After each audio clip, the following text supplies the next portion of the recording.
जय हिंद प्यारे बच्चों। आज हम कक्षा 5 का अध्याय 1 हिंदी भाषा भारती का पाठ 1 स्टार्ट करेंगे। पाठ का नाम है पुष्प की अभिलाषा।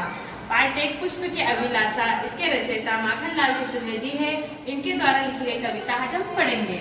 आइए सीखे। प्रेम, देश प्रेम, त्याग और बलिदान की भावना का विकास करना, संदर्भ सहित भावार्थ लिखना, पर्यायवाची शब्दों का ज्ञान, शुद्ध वर्तनी का अभ्यास, संज्ञा और क्रिया की पहचान करना। कविता में पुष्प अपने मन के भाव देश के प्रति व्यक्त कर रहा है। पुष्प कह रहा है, चाह नहीं मैं सुरबाला के गहनों में गुता जाऊं, चाह नहीं प्रेमी माला बिन प्यारी को ललचाऊं। पुष्प कह रहा है कि मेरी ये चाह नहीं है कि मैं देव कन्या यानी सुरबाला के गहनों में गुता जाऊं। मेरी ये भी चाह नहीं है कि मैं प्रेमी माला के बंधनों में बंधूं और अपने आप को ललचाऊं। चाह नहीं सम्राटों के सब पर हे हरि डाला जाऊं। पुष्प कह रहा है कि मेरी ये भी चाह नहीं है मुझे कि देवों के सर पर चढ़ाया जाए। चाह नहीं देवों के सिर पर चढ़ूं, भाग्य पर इठलाऊं। कवि कह रहा है कि मेरी ये भी चाह नहीं है कि मैं देवों के सिर पर चढ़ूं और अपने भाग्य पर इठलाऊं।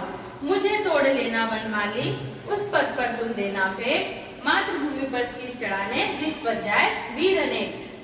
पुष्प अपनी ये भाव बता रहा है कि मेरी ये इच्छा है कि मुझे तोड़ लेना वनमाली से अपने भाव व्यक्त कर रहा है कि हे वनमाली मुझे तोड़ लेना और उस पद पर फेंकना जिस पद पर मातृभूमि पर शीश चढ़ाने वाले वीर जवान जिस मार्ग से गुजर रहे हैं। सबसे पहले मैं आपको शब्दों के अर्थ बताती हूँ। सबसे पहले है सुरबाला। सुरबाला का अर्थ होता है बेटा देव कन्या। बिंद का अर्थ होता है बिंदना। सम्राट यानी होता है राजा। इठलाना का अर्थ होता है इतराना। पथ का अर्थ होता है मार्ग या रास्ता। शीश का अर्थ होता है सिर।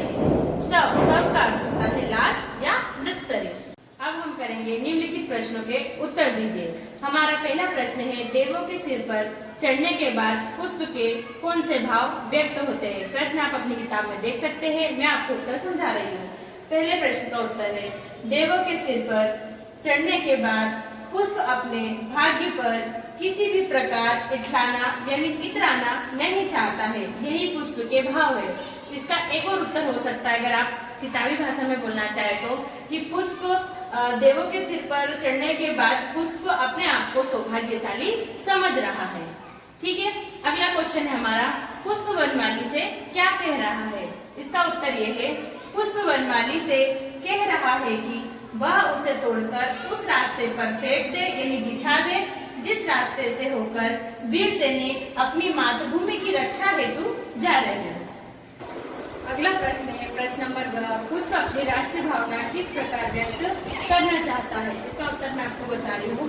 पुष्प अपनी प्रबल राष्ट्रीय भावना को व्यक्त करने के लिए महाभारती के ऐसे वीर सपूतों के पैरों तले कुचलने को भी अपना सौभाग्य समझता है जो अपनी जन्मभूमि की रक्षा हेतु अपने प्राण तक न्यौछावर करने के लिए सदैव तैयार रहते हैं। अगला प्रश्न है हमारा, पुष्प ने कहाँ कहाँ नहीं चढ़ने की इच्छा व्यक्त की है? घ नंबर। इसका उत्तर है, पुष्प नहीं चाहता है कि मैं उसे राजा महाराजाओं के शव पर और देवी देवताओं की मूर्तियों पर चढ़ाया जाए। प्रश्न नंबर 3, निम्नलिखित पंक्तियों को पढ़कर नीचे लिखे प्रश्नों के उत्तर दीजिए। पंक्तियां आप सभी को अपनी किताब में दिख रही है। पंक्तियां हैं, मुझे तोड़ लेना वनमाली, उस पद पर तुम देना फेंक, मातृभूमि पर शीश चढ़ाने जिस पर जाए वीर अनेक। हमारे पास ये पंक्तियां दी हुई नहीं है। इसमें कुछ क्वेश्चन दे रखे। इस पंक्तियों में सभी क्वेश्चनों का आंसर लिखना। आइए मैं आपको पहले क्वेश्चन का आंसर बताती हूँ। पहला क्वेश्चन है हमारा, कविता में कवि का नाम लिखिए। इसका उत्तर है, कविता में कवि का नाम श्री माखनलाल चतुर्वेदी जी है। अगला क्वेश्चन है, ये कविता किस पाठ्य पुस्तक से ली गई है? उसका नाम लिखिए। इसका आंसर है भाषा भारती कक्षा 5। अगला क्वेश्चन है, इस कविता के पाठ का नाम यानी शीर्षक क्या है? लिखिए। इस कविता के पाठ का मुख्य शीर्षक पुष्प की अभिलाषा है। अगला क्वेश्चन, कविता की मुख्य भावना क्या है?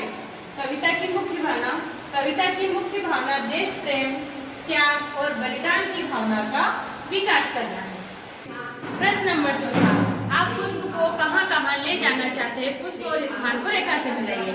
आप सभी को अपनी किताब में ये पहली दिख रही है, इसमें बोल रहा है पुष्प को आप कहाँ ले जाना चाहते हैं। अगर आप चाहे तो पुष्प की माला बना सकते हैं, अगर आप चाहे तो किसी का स्वागत कर सकते हैं, आप चाहे तो मंदिर ले जा सकते हैं, अगर आप चाहते हैं तो सैनिकों के पद पर बिछा सकते हैं, आप चाहे तो सम्राटों की शव पर डाल सकते हैं, आप चाहे तो इसे मूर्ति पर चढ़ा सकते हैं, आप चाहे तो इसे रंगोली सजा सकते हैं, आप चाहे तो इसे तस्वीर पर चढ़ा सकते हैं, आप चाहे तो इसे नेता के स्वागत के रूप में रख सकते हैं, आप चाहे इसे गुलदस्ता बना सकते हैं, आप चाहे तो इसे माली की दुकान पर भी दे सकते हैं। विद्यार्थी अपनी इच्छा अनुसार इसको स्वयं कर सकते हैं। भाषा अध्ययन। भाषा अध्ययन का पहला प्रश्न है, निम्नलिखित शब्दों के उच्चारण कीजिए और इन्हें वाक्यों में प्रयोग कीजिए। इसके शुद्ध उच्चारण आप स्वयं कर सकते हैं, मैं इनके आपको वाक्यों में प्रयोग बता दूं। पहला हमारा शब्द है सुरबाला।